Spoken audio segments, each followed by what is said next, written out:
ranking page one, launching products and ranking on page one. I'm going to give you guys a little intro on myself. So my name's Chris Rawlings. I started my first seven-figure brand in 2015. And through what I later found out was a mix of luck and good choices, I scaled that brand very, very fast to multi-millions. It was a mid seven-figure brand within a year, inside a year.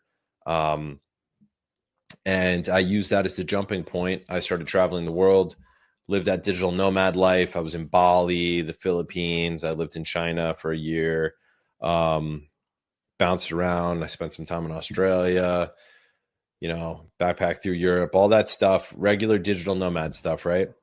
But then I got really serious. I started a product launch company, and I launched through that company over 2,000 products on Amazon. So I've seen every category, every type of launch. And since then I've launched many more. That was just through that product launch business that I ran. I'm in the Titan Network as a mentor. Titan Network is one of the best, if not the best, I would say, mastermind in the industry. And I mentor their 7 and 8 figure sellers in there. But I've dabbled in other business models as well. I started a crypto fund called 22X. We raised a couple $1 million for startups in Silicon Valley. And right now, my primary focus is Sophie Society, where I partner with and invest in and serve brands with their PPC, help them to reach their goals using Amazon PPC, and help them run their product launches. So I've dealt with brands in literally every category. I've grown some of the fastest growing brands on Amazon.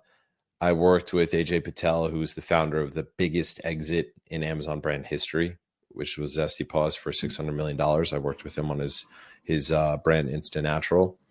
And we've also helped grow Life Boost Coffee, which is on the Inc. 50 fastest growing companies in the country. And we worked with licensors of Marvel, National Geographic, Minecraft, Nickelodeon. But those are just big names. I've literally partnered with, invested in, or grown myself hundreds of small and medium-sized brands as well, or sit on their advisory board. So I've seen this from every angle. So the stuff we're going to go over, it's a distillation of actual experience, and it's relevant now. So all that to say, you can trust, what we're going to be going over today. This is, stuff that really works. I'm going to be giving you guys insights that are, timely and based on what's happening on the Amazon marketplace right now. All right, let's get into ranking. This is a brass tacks, guys. So time to listen up. So how's ranking changed? Well, it used to be about hacks. Like when I started selling on Amazon, you could just do like 100% discount and send out 200 discount codes, and you could rank like within hours actually, and you could stick that rank. It was really that easy. It was crazy. If you had a bad product, eventually it would fall back down, but you really could, rank with just a bunch of discount codes. Now, as we all know, it's not that easy anymore. And Amazon has been cracking down more and more on ranking tactics and strategies. So, super URLs, which were really popular up until 2022, don't work anymore and are banned by Amazon. What Amazon calls ranking manipulation is no longer allowed. Although, as we all know, everything we do is trying to affect ranking. So literally everything we do is quote unquote ranking manipulation, but they mean direct ranking manipulation through super URLs and ranking links and rebates and things like that. So it's become a bit more difficult to rank from the surface. But if you actually look at it, if you know what to do and you know how to do it, it's actually easier than ever. You just have to know what the protocol is to rank properly. And I'll walk you through that in the slides. And I'm also going to give you guys some anecdotal stories of my own, independent from these slides, with just some of the launches that we've done over the past few weeks. So you get like the most up-to-date data on what we're doing to get products on page one now. So this here is a screenshot of page one on Amazon. The crazy thing about this is what you see highlighted here in blue are organic search results. Anything not highlighted is sponsored. So isn't this crazy that there's this many sponsored spots? There's only a little row of organic search results in these scrolls here. Now, it's not always like this, but and it depends on the category. But what I found in my analysis, and my team is doing this as well, just to keep tabs on it. In the first 4 scrolls of page 1 search results on Amazon, approximately 55% of the result space is sponsored and 45% of it is organic. So that just shows you right there how much of an emphasis Amazon is putting on sponsored results rather than organic results. And that's why a big part of what I'm going to be going over is how to use PPC to rank for keywords, because PPC is without a doubt the best way that you can rank for keywords as long as you have a quality product, good click-through rate, and good conversion rate. And we'll be covering how to make sure that you have both of those things later on in the presentation. So above the fold, it can be 90 to 100% of the results. Above the fold means you search a keyword on Amazon and you don't scroll. So you just search it, hit enter, and then what you see on the screen is what's called above the fold. It means you haven't scrolled yet. So most of the time, it's 90 to 100% of the space above the fold is sponsored. So that tells you right there, sponsored is critical. Getting your PPC strategy correct from the get-go during a launch is the critical component to getting to rank. Now, there are other things you can do as well. External traffic from Google, traffic from your own email list or another's email list, and traffic from influencers. These 3 things, Google traffic, email traffic, and influencer traffic, also still now today have an excellent impact on ranking. So it's not all about the PPC, but when it comes to inside the Amazon platform, the PPC is the biggest lever that you have to affect ranking. Now, you do have to, though, make sure that you have everything else dialed in. And by everything else, I mean a high click-through rate and a high conversion rate. And, those 2 buckets are huge categories with lots of information in them, because click-through rate is what? Primary image, title, review number, review rating, price, badges, coupons. All of that leads to your click-through rate, because that's what everyone sees in the thumbnail that they see in search results, right? And then conversion rate too. There's so many things that go into that. The bullet points, the secondary images, the A+ content, the brand story, the top voted reviews, the review rating, the review number. So both of those categories, click-through rate and conversion rate, have a lot to them. And I'm going to be going over a few tips to make sure that you know how to get a high click-through rate and a high conversion rate. So think of click-through rate and conversion rate as kind of the foundation. If you have a high enough click-through rate and conversion rate, that's the foundation on which your launch stands. And if you do the PPC right with the foundation of a solid, healthy click-through rate and conversion rate, you will rank on page 1. But you have to get all of those things correct. And you have to have enough budget as well to spend on the PPC. But if you do all those things correct, then you will rank.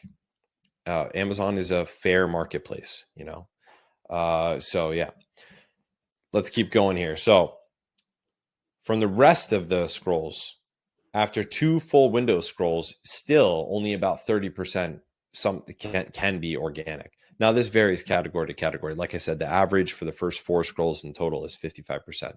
But all this just to say that PPC, it's the most effective tool for ranking this year, because so much of search results these days, in the past year especially, are sponsored, that it's clear Amazon is putting the emphasis on sponsored search results. And that's kind of scary, because it's like, oh, is it all pay to play now? Well, no, it's not. The organic results still matter. And shoppers know the difference, at least most of them do. So you still getting organic ranking is still really critical. But what I'm saying is PPC is the number 1 tool you can use inside Amazon to get that organic rank. So that's the point. All right. Now, some of you guys might be familiar with this concept. Some of you guys might not. It's called the Amazon product lifecycle. The concept is this. Let me go back here. Every product on Amazon goes through stages, lifecycle stages. So there are three main stages. The first is the launch stage. The second is the expansion stage. And the third is the harvest stage.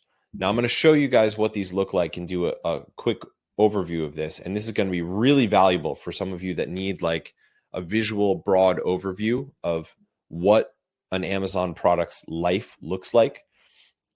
What you're looking at here is a map of an Amazon product's entire life on Amazon. You can see these three stages: launch, expand, and harvest. The launch stage is 30 to 90 days. The expansion stage is 6 to 24 months. And the harvest stage is 2 to 5 years. In the launch phase, you're establishing rank, you're getting sales velocity, and your whole goal is to achieve profitable tacos. The expansion stage, you're gaining market share, you're not losing money, you're above break even, but you're not making huge profits. But your whole goal is to gain market share, to grow more, rank for more keywords, gain rank for more high relevance keywords, and do some brand offense, increase the effectiveness of your ads. The harvest stage is where you are maximizing profitability. This is where you've cemented your ranking. This is a cash cow and a cash flowing asset. This is what aggregators buy. They buy products and brands that are in the harvest stage because they are cash producing machines. Once you get a product to the harvest stage, it's kind of like owning real estate, and where you rent it out to tenants and it just constantly produces cash every month. This is a product that you can count on to produce cash every month. And your goal here is to just lean it out, make it as profitable as possible, and stay where you're at, keep your rank. But you're not, aggressively trying to gain market share. You're really just trying to stay where you're at, defend your position, and increase the effectiveness of your ads.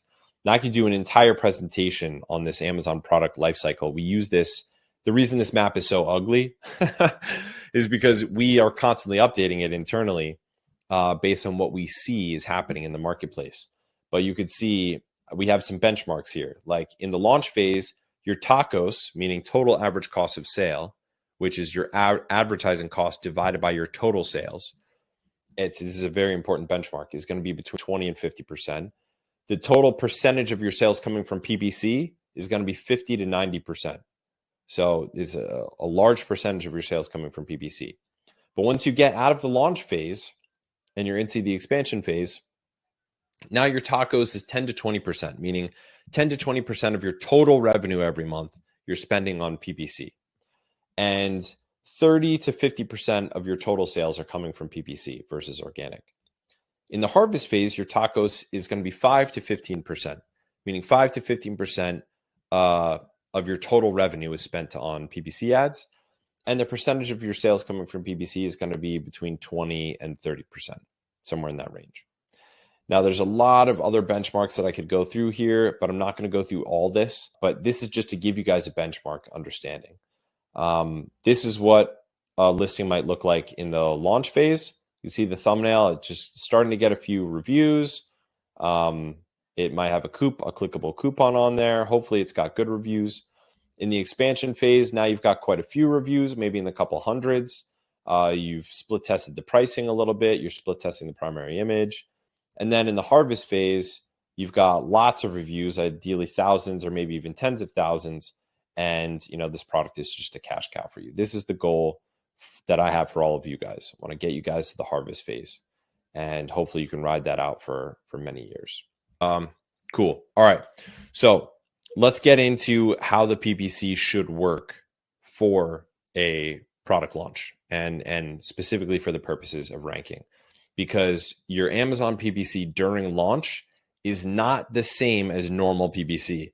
Your PPC when you're maintaining campaigns is going to be very different than your PPC during a launch or when you're trying to rank. These are two wholly different structures, and we go really, really deep into this. And I'm going to walk you through exactly why they're different. So, steps for a launch.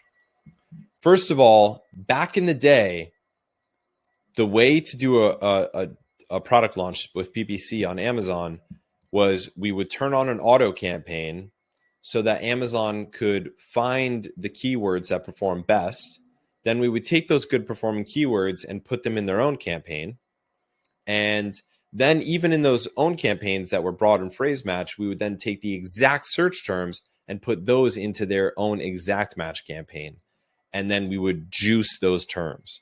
That's how we used to do PPC for products and even launching products. That's not the way to do it anymore. And the reason is, this is a great way to allow Amazon to spend all your budget on keywords that aren't good. So the way we do it now is do deep keyword research up front so that you already know what keywords are going to perform. And AMZScout is a great tool to use for this because it allows you to find keywords that you know will perform well.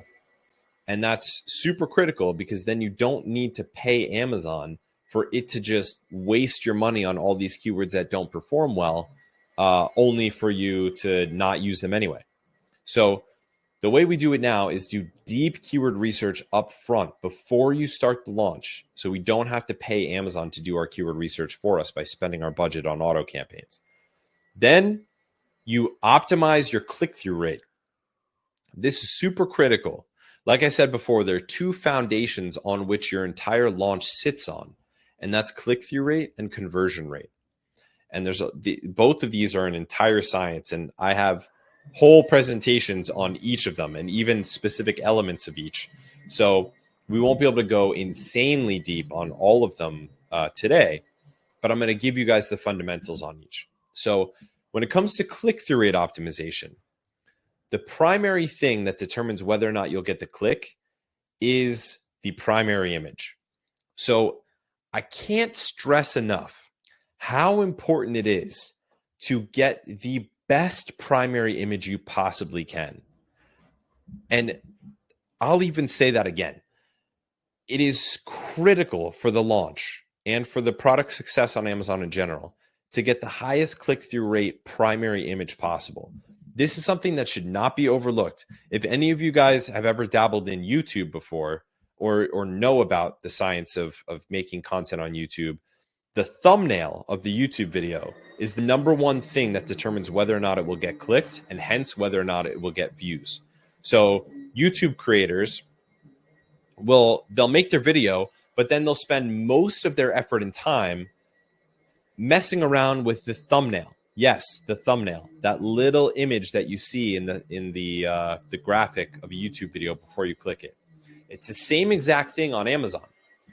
This is like a secret because I would still say probably 9 out of 10, maybe even 49 out of 50 sellers that I know, they don't focus on the primary image. They just do it the way Amazon says, which is a solo image of the product on a white background. And they say, okay, well, that's the only option we have, so I do it that way, and that's it. No, you should be split testing that primary image nonstop. And there are tools that allow you to do this. One of them is called IntelliV. There's a simpler, the one that's I think a little bit cheaper as well, called PickFu. But IntelliV is the one we use because it's very in-depth and very thorough. It actually allows you to test with real shoppers which image they would click, and it puts them alongside one another in a simulated Amazon environment. So I'd highly recommend you guys use a tool like that to split test primary image. Or if you're already selling on Amazon, Amazon has its own tool for split testing primary images. It's called Amazon Experiments, and you'll find it inside Amazon Seller Central. This allows you to find what primary image will get the most clicks or is getting the most clicks on Amazon. So this is a super, super critical step, and I really can't stress it enough. You should spend as much time on the primary image as you do on the rest of the entire listing. That's how important it is. And the reason is because if a shopper never clicks on your thumbnail in search results in the first place, they'll never even see your listing. So it doesn't matter about anything that's in your listing if it never gets clicked, right? So that's why it's so important. If you don't get the click, you don't even get the chance to get the sale. And yes, I will link to those tools that I mentioned. I'll link to them in the chat for you guys. I'll do it at the end of the presentation when I'm done with the slides, because I'll grab the link and I'll drop them in for you. So click-through rate optimization, so critical. Primary image is the main thing. And actually, I have an entire article about this that I'll link to you guys as well, that leads you through every element of optimizing the click-through rate. There are other things that you could do as well. Getting badges, like there are tons of badges. There's the Climate Pledge Friendly badge, the Small Business badge. There's specific badges like the Black-owned business badge. I think there's a women-owned business badge now. There's badges about what country it was made in, like made in Italy is a badge. There's a bunch of badges that you can get. And then there's coupons. So clickable coupons, which makes like a bright green banner on the thumbnail. Then there's price split testing. The price has to do with your click-through rate. Obviously, the review number and the review rating has to do with your click-through rate. So, and I see the question, what is the Amazon tool? The Amazon tool is called Amazon Experiments, and you could find it inside Seller Central. So all these things, oh, and also the title. So the title and the order of the words in the title. It's not just about having the right keywords in the title, but the order of those keywords. You should have the highest relevance, highest volume keywords first that are providing most of your sales. So that's click-through rate optimization. When you have that right, it gives your PPC a chance to have a successful launch. And this is the part that you're not going to find in YouTube videos and other presentations and stuff like that you're getting from the source here, from the guy and the team that's running dozens of launches every single week. This is what the professionals do. This is what the 8-figure and 9-figure businesses are doing. They're split testing everything to make sure they get that click. And actually, if you search Zesty Paws, AJ Patel's brand that I mentioned earlier, if you search Zesty Paws on Amazon, you'll see this. You'll see, oh, obviously they're getting all the clicks.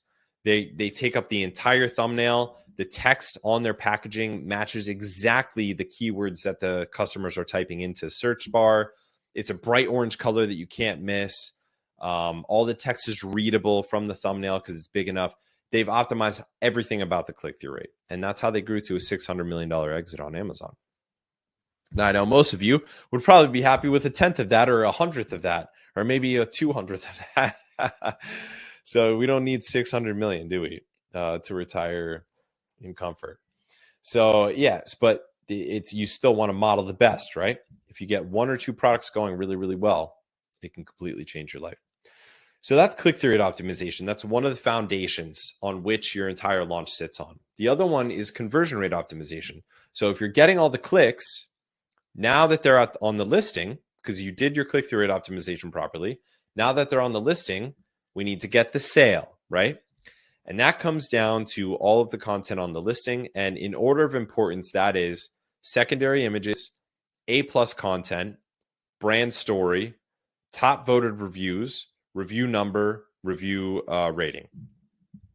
The reviews are above everything else. The review rating and the review number is before the listing content, but everything else is in order. The secondary images, A+ content, brand story.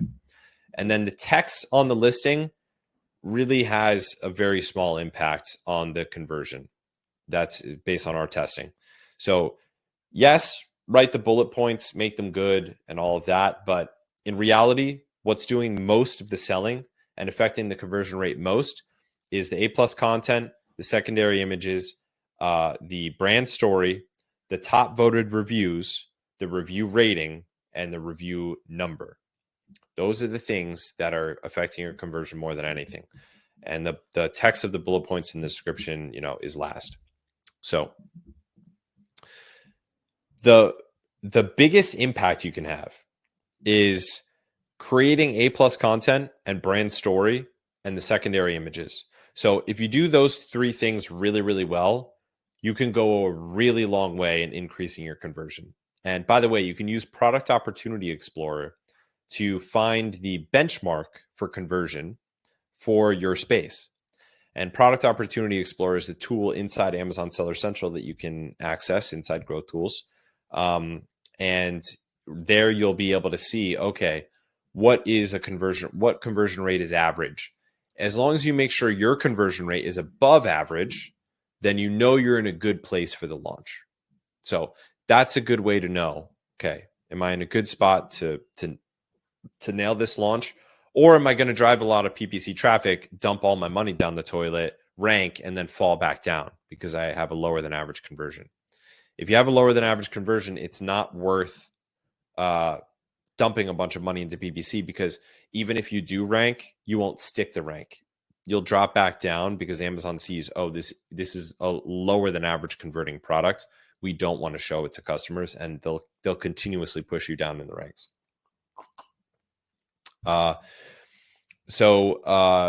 Udily had a question. What was the other tool? It's called PickFu, PickFu.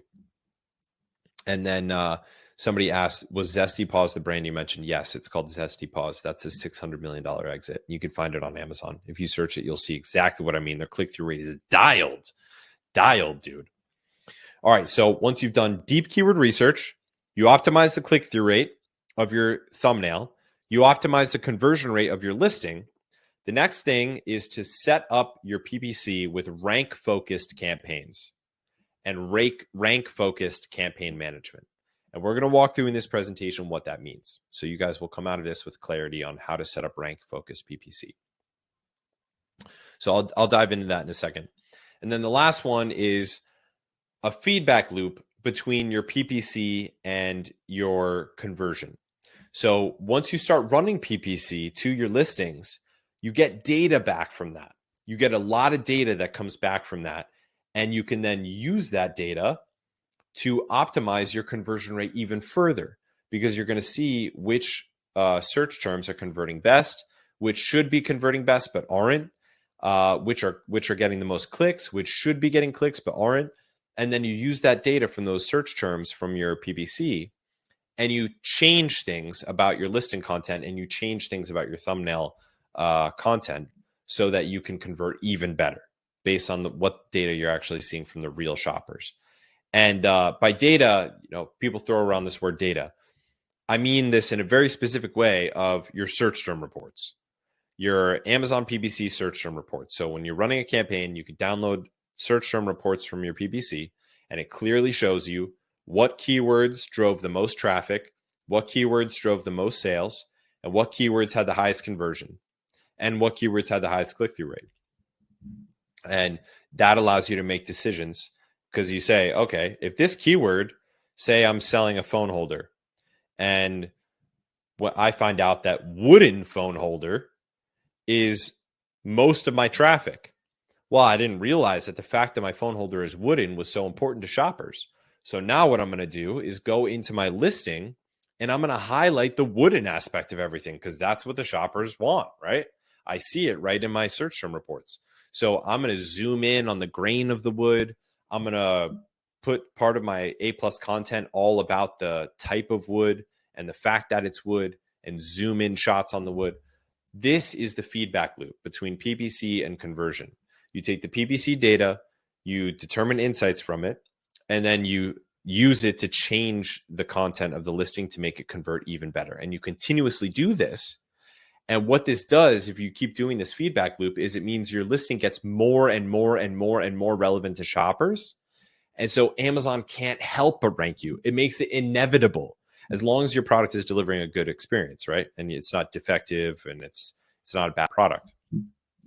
If you keep doing this, you make it you don't give Amazon any choice. They have to rank you, because you're continuously making everything hyper relevant to exactly what the real shoppers are actually doing. So this is the secret, guys. If you pull anything away from this, I hope you pull that. My headphones are getting screwy on me. All right. So let's move on. I like to do a little bit of reframing here. So instead of thinking of PPC as a cost, think of it as an investment. Like when you put money into PPC, you are essentially, you're making an investment in an asset. You're putting money into PPC so that you can get ranking, and that ranking spot gives you an entire flow of capital. It's like a cash flow that you get from it. So think of your PPC cost during rank as an investment, not a PPC investment, not a PPC cost. That's the proper way to think about it. When you're making decisions on whether or not to turn off or on or off campaigns, whether or not to negate keywords, what bids to change, and things like that, always do it based on the data. So use the data to make all your decisions. Once you start running your launch, you will get tons of data back from your PPC. You should be looking at your PPC data, your search term reports, and the Amazon PPC ad console to find out what to do. Just let the data drive everything. If you don't know what to do next, just go into the data until you find a pattern, like we mentioned before in the example with the wooden, and then make a change based on the data. Everything you do should be based on the data. The more time you let the campaigns run, the more data you get. And the more data you get, the more changes you can make. So this is how the feedback loop works.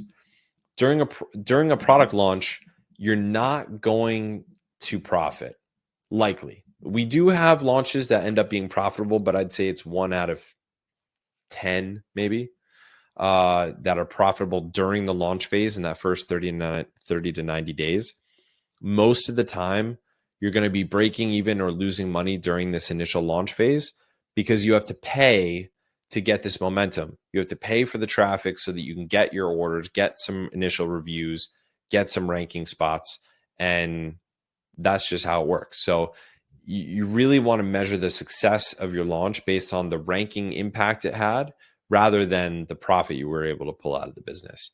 Now, that being said, your economics shouldn't be crazy out of whack. You shouldn't be spending like 300%, 400% ACoS and just losing money hand over fist. That's a bad indicator. But if you're not making money or you're not able to pull money out and you're not profitable, that's normal. That's completely normal. You're paying for this traffic so that you can get ranking spots so that you can then in the future start pulling money out of the business. The metrics you want to worry about are the daily units sold and the TACoS. TACoS standing for total average cost of sale, meaning what is my ad spend divided by my total sales, not my ad spend divided by my ad sales. That's ACoS. My ad spend divided by my total sales, organic and paid sales. That number, TACoS, is the number you should be obsessively focused on, as well as your daily units sold during a launch. So those are the most important metrics that you should be measuring, and that's what tells you whether your launch is going well or not. So TACoS is like the king of all metrics for us.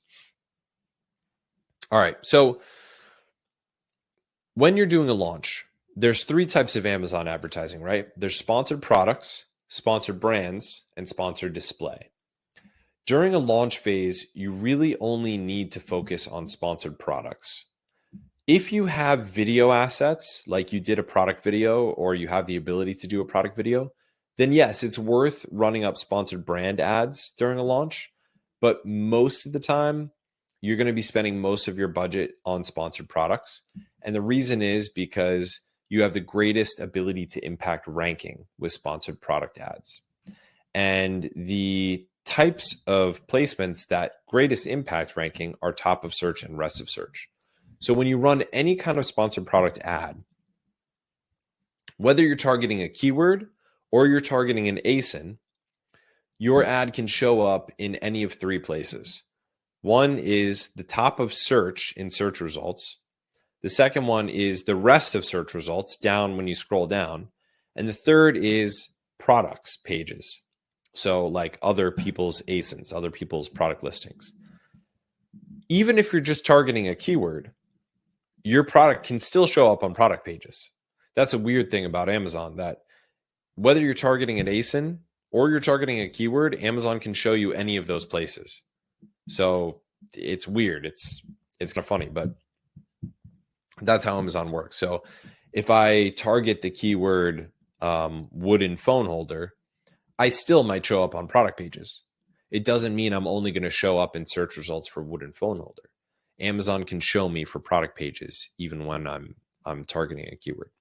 So the placements that greatest lead to ranking impact are top of search and rest of search. So what you want to do is set the bid adjuster. So inside a campaign, you have bid adjusters where you can adjust the bid. You used to only be able to adjust the bid for top of search. Now you can adjust it for top of search, rest of search, product pages. You want to adjust the bid so that you have more placements coming from top of search and rest of search, not product pages, because these more greatly lead to ranking impact. Product pages, it's still fine to get placements on product pages. And it still has some impact on ranking because it's sales velocity, right? And it's sales velocity coming from keywords. So it's still helpful and it still works, but you want to weigh more of your sales coming from top of search and rest of search. All right. So let's talk through how to set up the campaigns during a launch. So first of all, good etiquette is to have one portfolio per product, one campaign per goal. And what do I mean by goal is, well, a goal of one campaign might be to rank for one very important keyword. For example, wooden phone holder. If wooden phone holder is a really important keyword for me, I'm going to have a dedicated campaign just to rank for that keyword. And that campaign is going to be a single keyword, exact match campaign that only targets the term wooden phone holder. And that's one goal. I might have another campaign whose purpose is to source new keywords. That's an auto campaign. Now, I know I was shitting on auto campaigns earlier in the presentation, but what I was actually shitting on was not auto campaigns in general. It was allowing auto campaigns to do all your keyword research for you. It's still fine to have auto campaigns because they do allow you to discover new keywords, but you want to keep them at a low bid and heavily negate them with all the keywords that you already know are bad and all of the keywords that you already have other campaigns for. So it becomes a very restricted auto campaign, which is good because that keeps Amazon from going wild and spending all our budget, right? But one campaign might be for the purpose of finding new keywords using an auto campaign. So that's going to be a single campaign because it has one goal, to determine new keywords. Then we might have a campaign whose purpose is to run traffic to a family of keywords. And we're going to go into later how to organize your keywords and campaigns. But you might have a whole family of keywords. Like another example, if we go back to the phone holder, there might be a whole family of keywords about travel. So it might be travel phone holder for travel, phone holder for car rides, phone holder for airplane, or phone holder for trips or whatever. All of those have to do with travel. We're going to group those together because we know that buyer intent is all the same with all those keywords. So we'll have one campaign that groups together those keywords with the same semantic core, the same buyer intent. And so that would be one campaign. So this is how you keep your campaigns clean and you keep your PPC clean, is through proper campaign organization like this. So you're going to have, during a launch, you're going to set up exact match campaigns for each primary keyword. So you're going to have somewhere between 5 and 15. Usually it's like half a dozen keywords that are super highly relevant, high volume, like prime alpha keywords. And these are kind of like the indicator keywords that you know you have to rank for that are super duper important. And those ones you're going to have one campaign per keyword, one keyword per campaign. And you're going to keep very tight control over them. So the bid adjusters, the bids themselves, you're going to control everything very, very, very tightly there. Then for lower volume keywords, like I said before, you group them. So you have all of the keywords in a certain family in one campaign. Then you can spin up broad match campaigns and then later auto campaigns. But in the beginning, we don't just spin up auto campaigns and let Amazon spend all our money. That's how you end up flushing a bunch of money down the toilet. So this is the order of operations. You start after doing your keyword research with targeting the keywords that you already know are important. The most important ones get their own campaign. Then the rest of the keywords you found in your keyword research, you group by semantic core, and you make one campaign per semantic core that groups all the keywords in there. And then later on, you spin up broad match campaigns, and even later than auto campaigns. And you can also include ASIN targeting campaigns and sponsored video campaigns, but this is dependent on the niche. So if you know that you have a product, for example, that has features that a lot of other companies or products don't, then an ASIN targeting campaign can do really well for you because you target just those ASINs that don't have the feature that you do have, right? And that's really helpful. And again, like I said before, if you have video assets, a sponsor brand video campaign can be really, really helpful. So that's the basic structure that you want to go with when you're executing a launch. And this is again another topic that just the PPC structure itself during a launch could be its own whole presentation. I actually have like cheat cards on this that show exactly how to set up each and every one of these campaigns and have a GIF that scrolls through Amazon ad console and shows how to set each and every setting. So here's your goals during a launch. You want to establish rank, get sales velocity. Your North Star is to achieve profitable tacos, meaning my margin for my product is at or above my tacos. So if my total advertising spend as a percentage of revenue is less than my margin, I'm good. I'm now not losing money with this product, right? If I'm not spending more on ads than I make per unit in profit, then I'm good. I've now exited the launch phase and I've entered into the expansion phase. Until that point, I'm still in launch phase. I'm still losing money every unit I sell, but I'm gaining rank and I'm gaining momentum. That's the whole game. Finally, during a launch and during a ranking campaign, we're collecting data. So these PPC campaigns that I just mentioned in the last slide, you're going to be twice a week at least. I mean, when we're in a launch, we're in it every day. We're in the campaigns every day, checking the data, adjusting the bid adjusters, adjusting the bids, spinning up new campaigns if necessary, negating keywords in the auto campaigns. A launch is a time where you really need to be in there every single day. Once you're out of the launch phase, then you can start optimizing your PPC twice a week. And that's a normal cadence that you can continue throughout the life of a product, is optimizing everything twice a week. But during the launch, you want to do it every day. And you're going to be collecting data about what keywords are performing well, what keywords are not performing well, what keywords we didn't account for, but that are coming up in the auto campaigns and the broad campaigns. And yeah, so that's the last goal. And then finally, what's not on this slide is you then use that data to change the content in the thumbnail and change the content in the listing. So the Amazon product lifecycle should be the way that you benchmark if you're doing well in a launch. So when you finally reach the point where your tacos is no longer more than your product margin, your per unit margin, you've entered the expansion phase, and now you have new benchmarks for what's considered good for your tacos, for your margin, for the reviews that you have, the review velocity, the review rating, the breakdown of how much of your PPC is spent on ranking versus profit versus discovery. So use this. I'll be able to drop a link to this later so you guys can reference it. But utilize the product lifecycle map, and also just the concept of it in general. Keep it in your head that when I'm in a launch phase, my goal is different. It's not to be pulling profit out. One of the primary mistakes that can kill a launch is if you try to get profitable too early. If you're like, all right, time to raise the price, we're already 2 weeks into this and we're getting sales, so let's raise the price so we can pull some profit out of this. Bad idea.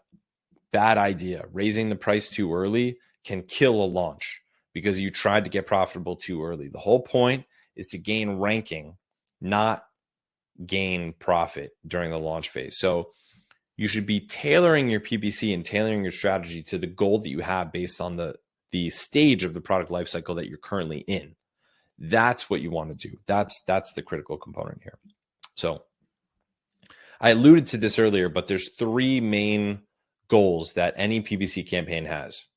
Either it's for the purpose of performance in the upper right here, which means I want it to be profitable. I'm trying to minimize the A costs of the campaign. So I'm trying to spend the least amount possible to get the most amount of sales. This is the type of campaign that a lot of your PPC is for the purpose of in the harvest phase, right? Or it's for the purpose of ranking. For a ranking campaign, A cost is not the number that we're looking at as the indicator of success. The ranking impact is the indicator of success. Since I started this campaign, which is a single keyword exact match campaign for wooden phone holder, how many spots up have I moved for a wooden holder, and how much have I spent on this campaign? That's how you know if it's doing well. It's gonna have a high A cost. It's definitely gonna have a high A cost. You can count on that. So A cost is not how we tell whether or not it's doing well. The way we can tell whether or not it's doing well is this helping me rank? And that's why you want to be, during a launch phase, going in there every single day to see if you're improving rank for the keywords and the campaigns that you put in place for the purpose of rank. And then finally, the last goal that you can have with a PPC campaign is discovery. This is what an auto campaign is. This is what a broad match campaign is. This is what a phrase campaign match is. A phrase match campaign is. It's discovering new keywords. So in a broad match campaign, for example, maybe I know wooden is a whole family of keywords that performs well for me, and I want to find more specific search terms that have wooden in it. So I'm going to put wooden as the root in my broad campaign, and I'm going to allow Amazon to find other search terms that have that word wooden in it. And once I find those search terms, then I'm going to put them in a ranking campaign or in a performance campaign. Does that make sense? So that's what a discovery campaign is. An auto campaign is the extreme version of a discovery campaign. You're basically just saying, Amazon, advertise my product wherever you think is best, and then I'll look at the reports to see which search terms worked, and then I'll put them in my own campaign. So every campaign you create on Amazon PPC is gonna serve the purpose of one of these three goals. Either it's to help you rank more, to get profit, or to discover new keywords. These are the three main goals that an Amazon PPC campaign can have. And you want to make sure that when you put campaigns in place, you're not overlapping these too much. You want to try to keep them isolated. And that's how you have good campaign etiquette. So here's what the breakdown looks like with sort of, a visual, size visual when you're in the launch phase. Most of your campaigns are for the purpose of ranking. Some of them are for the purpose of discovering new keywords, but not too much because, again, we don't want Amazon. We want to do our keyword research upfront so that we're not letting Amazon spend our budget, right? And then very few, if any, of our campaigns are for the purpose of performance, like generating profit. We only will do that if a search term for some reason is really crushing it, or there's a placement that we found that's doing really, really well on another ASIN. Then, okay, we'll put a profit campaign in place. But most of our ad spend is for the purpose of rank.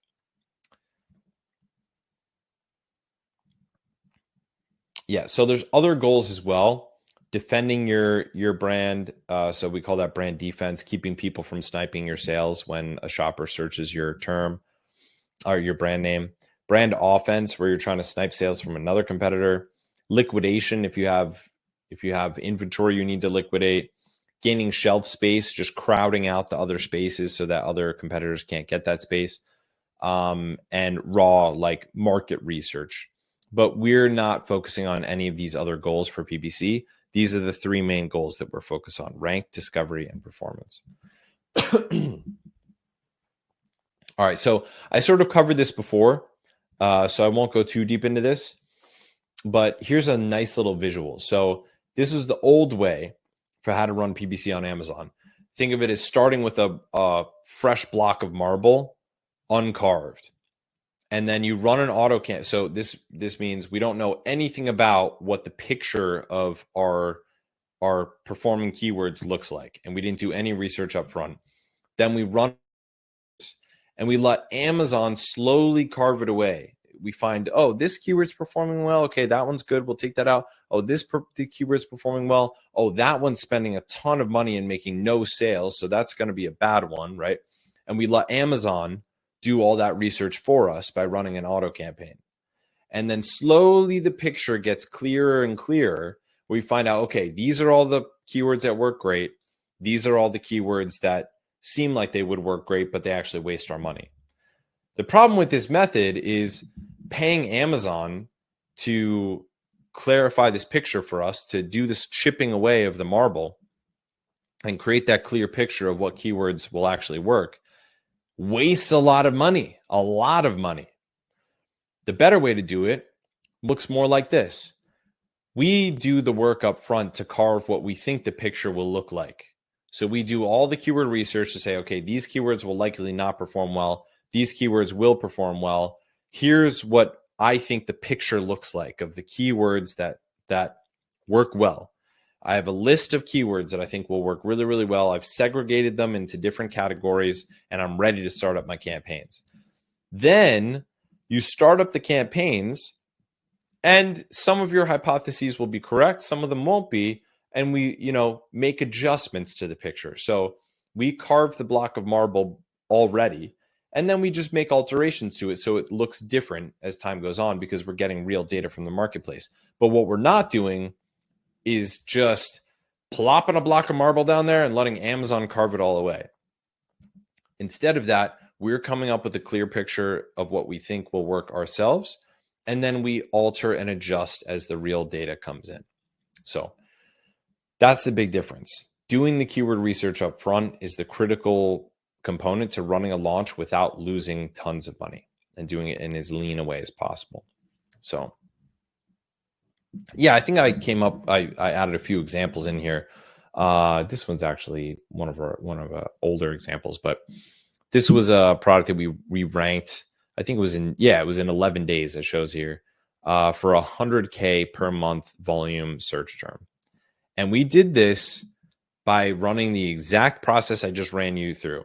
So it seems like an overnight success because we ranked number 2 for 100K volume search term. That's like the dream, right? 100K searches a month is a lot. You're going to be getting hundreds of searches a day, hundreds of sales per day if you're ranked page 1 top of fold for 100K a month search term. That's the dream. So we did this, and it seems like an overnight success because we did it in 11 days, under 2 weeks. But the reason it seems like that is because we did all of that work up front prior to the launch. We optimized the click-through rate. We optimized the conversion rate. We did all the keyword research. We were ready to go. We did all the work up front, and we made sure that we had done the work prior to. This is an excellent visual. I would screenshot this if I was you guys. I keep this as an image on my desktop just to always have it in the back of my mind. So this is how we like to think of it. You've got your PPC, you've got your listing, right? And you've got your PPC campaigns. PPC campaigns are like carrying your listing into the marketplace. Without the PPC campaigns, when you're doing a new launch, your listings just don't see the light of day. Nobody sees them. Anybody can put a product live on Amazon and it's invisible, right? It's like on page 100 of search results, right? But the PPC campaigns give your listings visibility. So your listings are carried into the battleground by your PPC campaigns. Then while your listings are battling it out day to day, they're producing data. And that data is then collected in the form of your PPC search term reports, your business reports, and other reports like brand analytics and search query report. This data that's generated by your listing battling it out in the marketplace, some shoppers are clicking and not buying. Some shoppers from certain search terms are clicking and buying. Other shoppers from other search terms are clicking, but they never buy. All of that data we collect in these reports, and we see it in the PPC search term report, the brand analytics search query report, and your business reports. You then take the insights from that data, like I mentioned in the example of the wooden phone holder, right? I see, oh, wow, I didn't realize how much traffic was coming from wooden and how many sales I'm getting from wooden. I should alter my listing to put more emphasis on the wooden. Boom. Now you've got a feedback loop where all the data is coming from the ads and from your action in the marketplace, and you're injecting that data right back into the thumbnail and the listings and the PPC campaigns. If you're running this feedback loop properly and the product is good and delivers a good customer experience, you make it inevitable that you will rank on Amazon, because you don't give Amazon a choice, because it means that your listing will have a higher and higher conversion rate over time because you're tailoring it to exactly what the shoppers want, right? Because you're using the actual shopper data, not hypothetical data from some tool or anything. This is actually your data from people interacting with your product on Amazon. You're hyper tailoring all of your content on the listing and in the thumbnail to exactly what the shoppers are doing. So it makes it completely inevitable that you get more clicks, more sales. And that gives Amazon no choice but to rank you, because Amazon ranks the products that have the highest conversion rate and click-through rate that are also getting lots of traffic. So when you combine all this together, you put Amazon in a spot where they have no choice but to rank you. And if you have a good product, this is the equation to get it ranking and to get it successful on Amazon. That's why I love this. And you can see the sort of kickstart in the bottom here to the whole cycle is the external keyword research. So you do that first so that you can run these PPC campaigns and then get the cycle started. Once it's started, you don't have to do external keyword research anymore for the product. You then only use the PPC data and the product's own data to continuously evolve the listing content and thumbnail content. But before you have this going, before you start selling, you need that keyword research, because that kickstarts the whole cycle. Okay, two main advertising types on Amazon. There's search-based advertising, which is sponsored product ads that you see top of search and rest of search, sponsored brand headline ads, and then sponsored brand video ads. These are all the ad types that show up in search. Then there's the browse-based advertising that show up on listings, sponsored display ads that show up on listings, sponsored product placement ads or ASIN targeting ads. These show up on listings. Amazon Live Video and Posts is technically considered part of Amazon advertising, even though it's not really advertising. You don't pay for it. But this is also browse-based or interest-based advertising. So this is how you can think of advertising on Amazon. There's two big buckets: search-based and browse and interest-based. Yeah. Keep it simple. During a launch, you're really going to focus on this search-based advertising. So we said these two buckets, right? The advertising that shows up in search, sponsored brand headline ads, sponsored products, top of search, sponsored product, rest of search, sponsored brand video ads. All of that is search-based. And then browse-based, sponsored display ads, product placement ads, Amazon Live Video, posts. There's also a lot of other ads that show up on listings as well. You're going to focus during a launch on all the search ones mostly, because those are the ones that lead to ranking the most. And then within the search-based ads, you're going to even then still focus most of your attention on sponsored product ads. So this allows you guys to focus, because when you go to Amazon PPC, it's super overwhelming, right? There's so many options. I can tell you the 80-20 rule of this is just focus a vast majority of your effort. You can even focus all your effort. Just ignore everything else. Just focus on keyword targeted, sponsored product ads. So when you open up advertising and it says, do you want sponsored products, sponsored brands, or sponsored display? Just click sponsored products.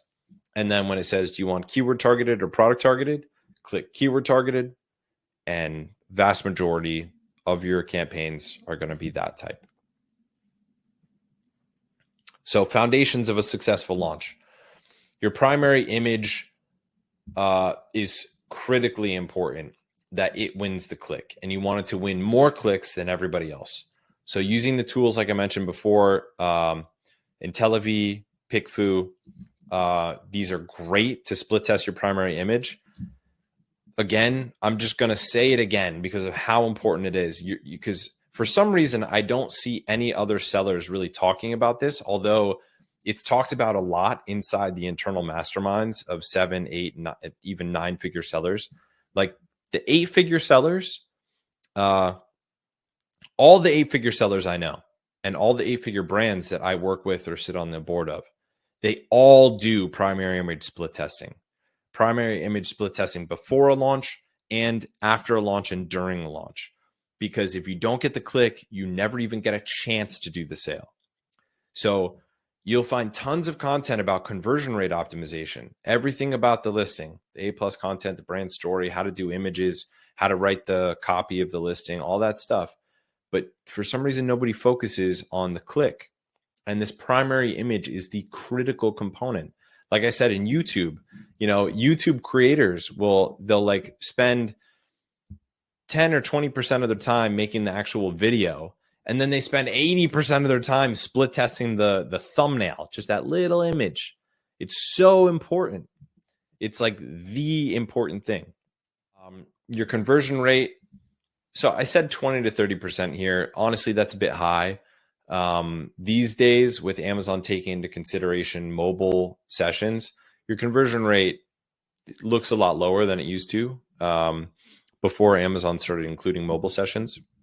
So the critical milestone is having your conversion rate above the average for the space. And how do you know what the average is? You use Product Opportunity Explorer. That's a tool inside Seller Central that you can access. You just go to Seller Central, go down to, I believe you go down to Growth Tools, and then you'll see Product Opportunity Explorer. You all have access to this. And then inside Product Opportunity Explorer, if you go to the search term view, you can see what the average conversion rate is for the primary keyword, for the products of the primary keyword that you're working with. You want your conversion rate to be above that. That's the critical thing. So go to Product Opportunity Explorer, see the average conversion rate for your product, your space. Make sure that your conversion rate, Amazon calls unit session percentage. That's your conversion rate. You find that in business reports inside the reports section. If your conversion rate is above the average conversion rate for the space, you're good. You're in a good space for the launch. If you're doing that and you're getting a high click-through rate because you did your split testing of the primary image, you're in a good position to have an excellent launch. Review milestones. So the first review milestone is you get to 5 reviews. You're going to see a huge jump in click-through rate and conversion rate once you get to 5. Then the next review milestone is 21 reviews. Inside a shopper's mind, it just thinks of a couple dozen. And you'll see another jump there. And then the next big milestone is once you cross 100. And the next milestone after that is in the mid hundreds. Once you get to like 300-400, you also get more clicks from that. And then after that, once you get above 1,000, that's the next big milestone. Somebody asked, can you use manufacturers' images? So I wouldn't. I would actually go really deep on this by studying the images of every single seller on page 1 for your space and see what they're doing, because they will have tricks. Trust me. They're checking it out. The top sellers in your space are trying this. So you'll get some good ideas from them. They might have tried putting a hand in it, holding the product. They might have tried putting a badge on it. They might have tried showing the packaging and then putting the keyword that most people search on the packaging to kind of, trick the shopper to be able to see exactly what they just searched in the image itself, making them subconsciously think it's the right choice for them. You'll see a bunch of this. You're going to see it all. You just get some ideas by looking through the competitor's primary image and you'll see what I mean.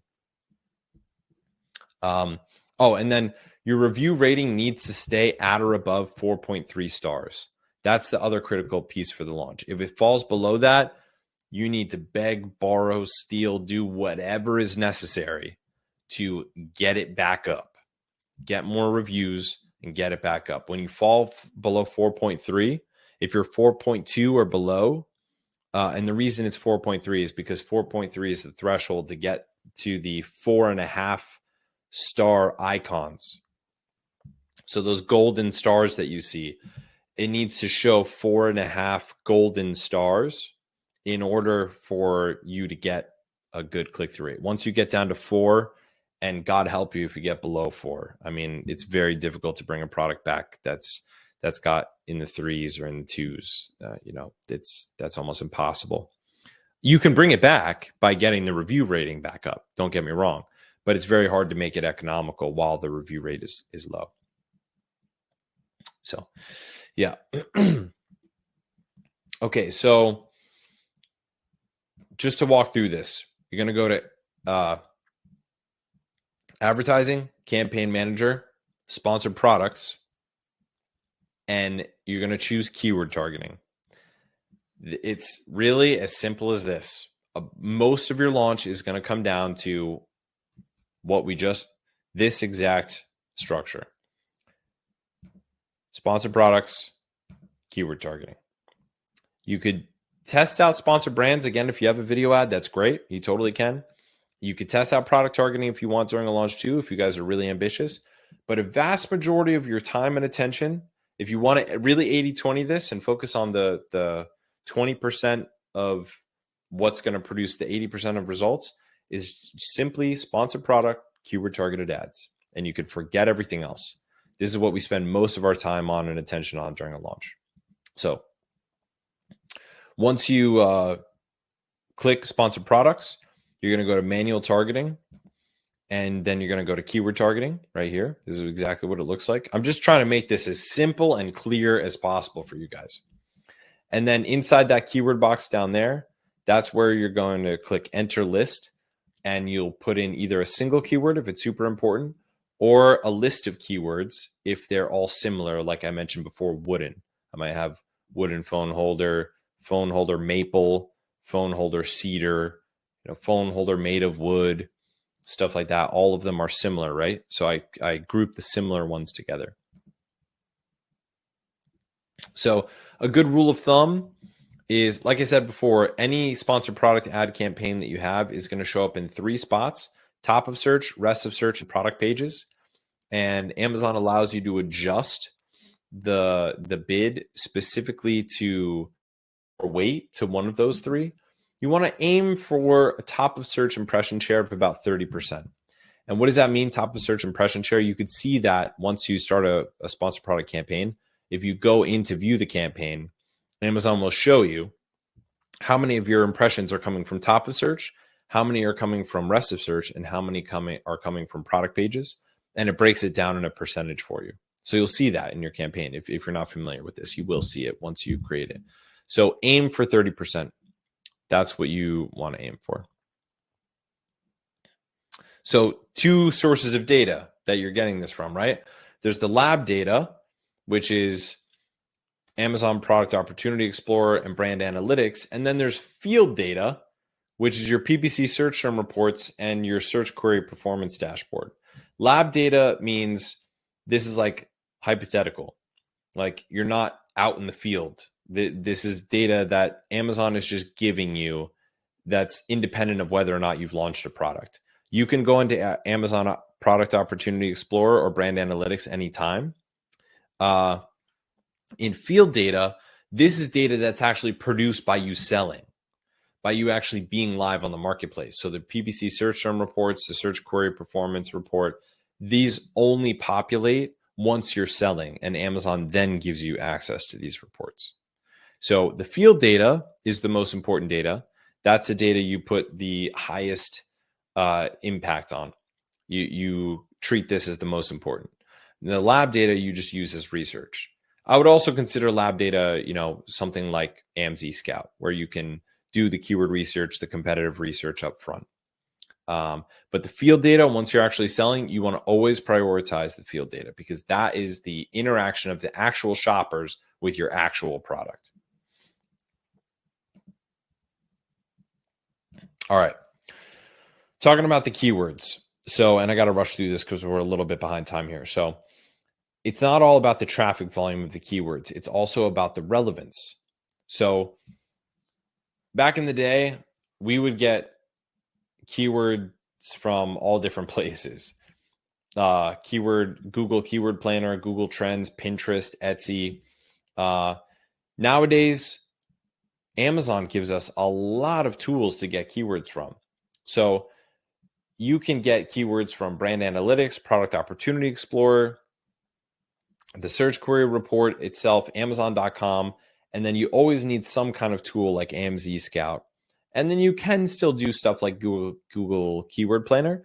But the fact that Amazon is giving us keyword data raw through tools like the Product Opportunity Explorer and Brand Analytics and Search Query Performance Report is game changing.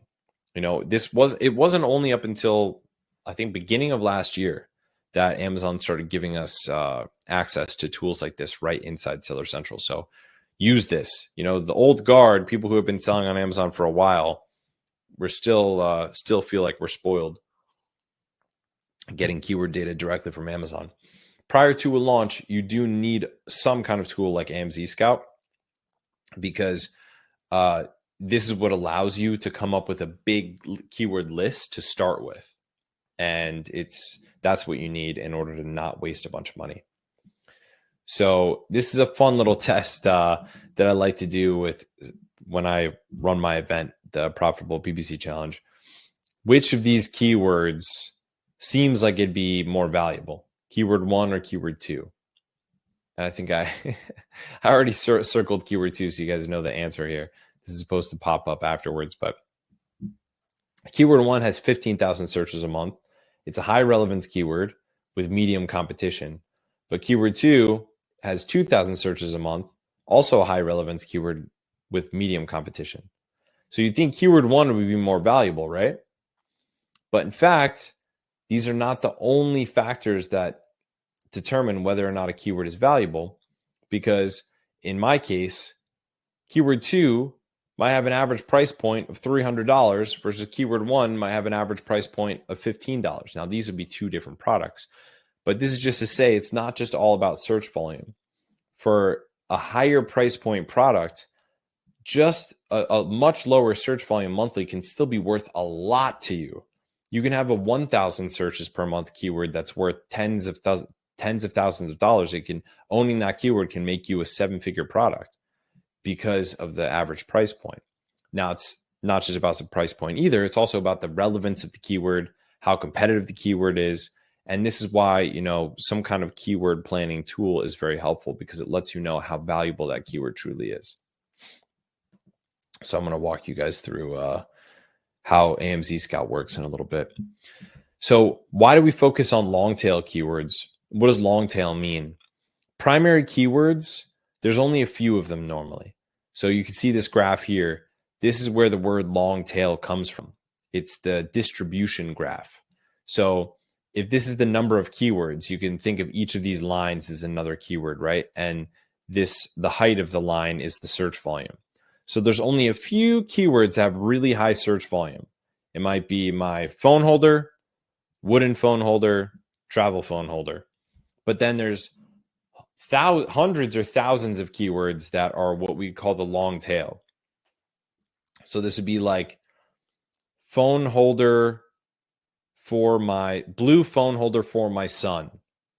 You know, that might get like 50 searches a month, right? But it's super specific. So usually the more specific the term, the less searches it gets per month. And there's a Goldilocks zone in here where you find some really specific keywords that are highly relevant to you and your product, but also still have a high enough search volume. Those are the keywords you really want to focus on. So there's a range from high relevance to high volume. The higher volume the keyword, normally the lower relevance it is. The higher relevance the keyword, normally the lower volume it is. So another example of that would be omega-3. Omega-3 is a keyword that gets probably 500,000 searches a month, something like that. It's huge volumes. Now, omega-3 as a keyword, that gets super high volumes, but it's not very relevant, right? I'm going to have a very hard time ranking for that. But if I target chewable omega-3 for dogs, okay, that's super highly relevant. And if I make a product like that, I can still tap into a high volume market, but I can make my my product super highly relevant to that keyword, and I can target only the keywords that are highly relevant to me and just forget about the keywords that are too high volume for me to even touch them. So main keywords are 1 to 2 words, high competition, high search volume. Mid-tail keywords is 2 to 4 words usually, medium competition, medium search volume, and long-tail keywords are 2 to 7 words, low competition, low search volume. You want to find these mid-tail ones. That's the critical ones that you want to find. That's the sweet spot. And, you know, as a rule of thumb, we usually recommend you choose 5. If you choose 5, you're in a good spot. Those are your 5 indicator keywords. Those are 5 alpha campaigns. You have a specific single keyword exact match campaign for each one, and you track the ranking for each one. And that lets you know how your launch is doing, how your ranking is doing in general. It becomes like the health indicator for the launch as a whole. Okay, so let me talk about how to segregate keywords. This is what's called the semantic core. So we have a lot of brands in the toys and games category. So STEM, like STEM toys, like science toys, learning toys. This is one keyword. This is one semantic core. You could see within the semantic core of STEM, I have a bunch of search terms that are mid-tail or long-tail. STEM toys 1-year-old, kid STEM toys for 1+-year-old, STEM toys for 6-year-old boys, STEM toys for kids, STEM toys for 5-year-old boys, STEM master building toys. All of these are search terms that are part of the same semantic core. So what I would do is group all these together in one campaign, and now I can see my performance for this particular buyer intent, which is parents shopping for STEM toys. And now I can pull data from this campaign that allows me to see what I can do to change my thumbnail on my listing based on what this particular type of buyer is doing with my click-through rate. So if I see, okay, for this campaign that has all of my keywords about STEM, I'm getting a lower than average click-through rate. So something is wrong with my thumbnail, my primary image. It's not communicating that this is a STEM toy. Or maybe in my title, STEM is not close enough to the beginning of the title. It's too far down or too far back. I need to move it up. That's how you get useful insights, by grouping your campaign keywords by semantic core or keyword family. All right, Product Opportunity Explorer. It's inside Growth Tools. I'm not going to go into this too deeply, but basically this has data directly from Amazon. It's super valuable. This is where you could be benchmarking conversion rate, and this is where you get a lot of your keyword data as well. It tells you the search volume. It tells you the average price. It tells you the average units sold. This is a great place to get data. And then, by the way, you want to go to search terms, the search terms section of it, and that's where you can go see the search conversion rate. And that's really the most valuable part of it. I'm going to skip through some of this because we're a little bit low on time here, guys. So I got to run through this. The search query report. This is the report that I mentioned before that is based on your own data. This allows you to gauge and benchmark your every step of the funnel. So the click share that you have versus the conversion share and the impression share. So those 3 main categories: impressions, clicks, and conversions. And you could see the whole funnel. So I would really recommend that you guys mess with this, the search query performance report. And you can see, by the way, in impressions, clicks, and cart ads and purchases, how you stack up against your competitors and which you're better at and which you're worse at. So if you're getting a higher than average share compared to your competitors of clicks, but a lower than average share compared to your competitors of conversions, then you know, oh, you're doing a really good job getting the click, so your thumbnail is great, but your conversion rate is below average. So what you have to work on is the listing. It means your thumbnail is good, but the listing needs work. And this is the only way that you know that. All right.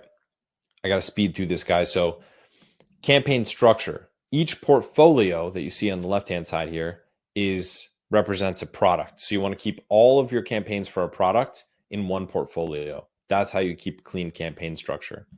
Each campaign is a goal. So portfolio you could think of as a product, campaign you could think of as a goal. And we went over this before, but I put this slide here so that it was clearly laid out.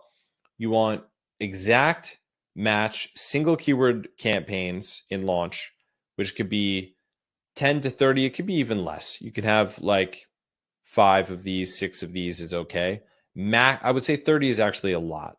I would really, in general, keep it to 10 to 15. These days, we're keeping it at that. Some products will only do like 5 or 6 or 7 alpha campaigns. We still have some, it really depends on the category. Certain products, you have a lot more keywords that are different and unique and highly relevant and high volume. In that case, you could have more. Then you want exact match multi-keyword campaigns organized by semantic core, like I mentioned before. Broad match campaigns where you take those cores, like we said before, STEM, and you put that in as the seed to the broad match campaign so it can come up with more words like that. Then later on in the launch, you put in place product targeting campaigns for products, targeting products that are ranking page 1 for your primary keywords. That's the key. And then even later, you put in place auto campaigns.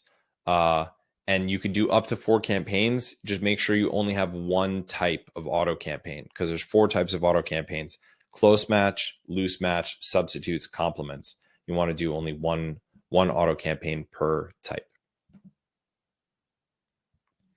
Yeah, we talked about this, the high keyword and relevance. All right, let's talk about measuring the success. So especially during a launch and during ranking, you want to be daily tracking all of the critical data. This really only takes a couple minutes a day. And if you have a VA or someone who can help you with this, then it doesn't take you any time a day. But John Doerr says, John Doerr is the guy that put in place the management structure that scaled Google from a $100 million company to a $100 billion company. And his whole philosophy is what gets measured gets managed. And I live and die by that. If you're measuring all the key metrics of a launch every day, and you're measuring the ranking of those 4 or 5 main keywords you chose every day, then you'll know when things go off track as soon as they go off track. So you can switch tack, either focus on reviews, or your pricing is too high, or it's too low, or you need to ramp up, the spend on a certain campaign. This is what allows you to do that.